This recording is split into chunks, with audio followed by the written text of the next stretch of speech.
So hi guys, welcome to my video. So ngayon guys ay may nais pa akong i-share sa inyo since napagdesisyonan ko po na mag-tutorial ako sa isang earnings apps na kung saan doon talaga ako napapokus araw-araw. So gusto ko din na mag-share sa inyo everyday. Makapag-advise ako and then baka pwedeng mai-apply din sa inyong mga sarili. Okay? Hindi na ako nag-ayos, saka na lang yung formal natin na pag-aayos, no? Ang importante yung nilalaman ng ating pag-uusapan ngayong araw na to. So, kung aware po kayo dyan about sa Popo apps, ayan, doon po talaga ako nag-focus everyday. Kasi nag-agent po ako doon. And then, syempre, medyo matagal-tagal na rin ako. Isang taon at 7 months na rin ako doon. So, sa panahong iyan ay marami-rami na rin akong natutunan. So, tama lang siguro na i-share ko po sa inyo ang aking mga kaalaman, no?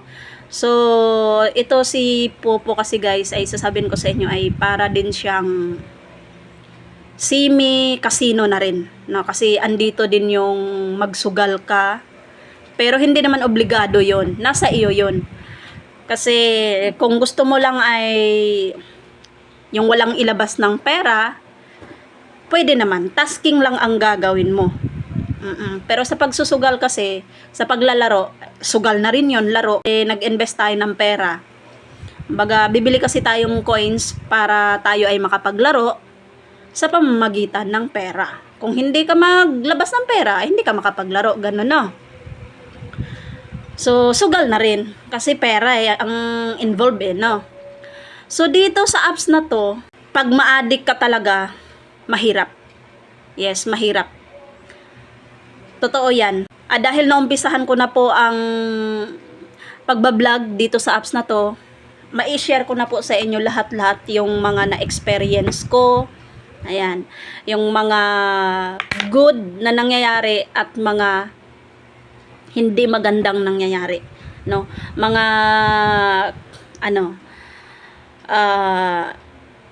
disadvantage at mga advantage, parang ganon. Nakakatulong ba siya or hindi?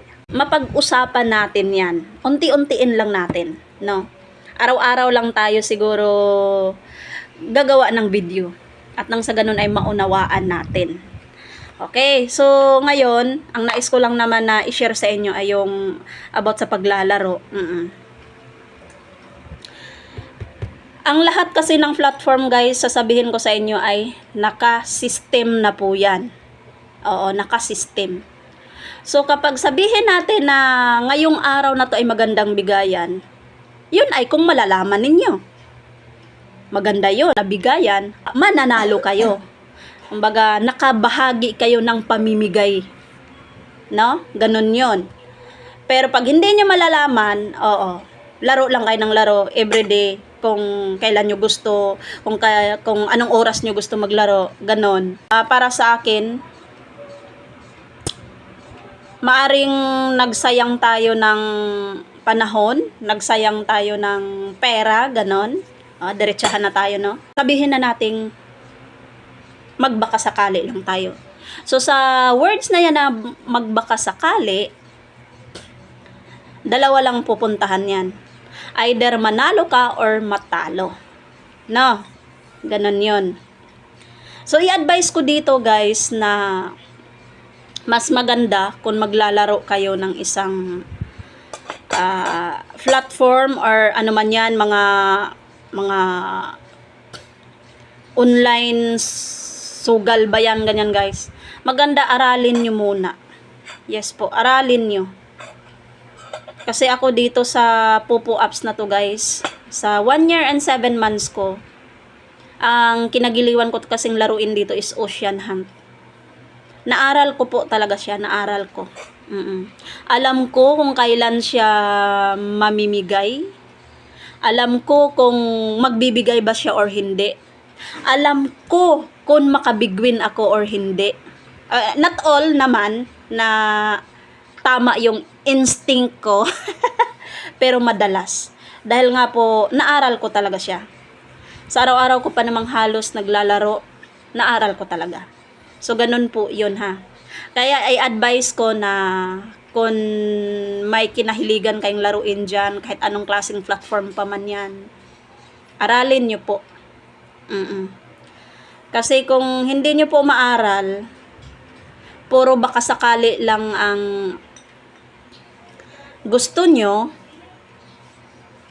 wala pong mangyayari.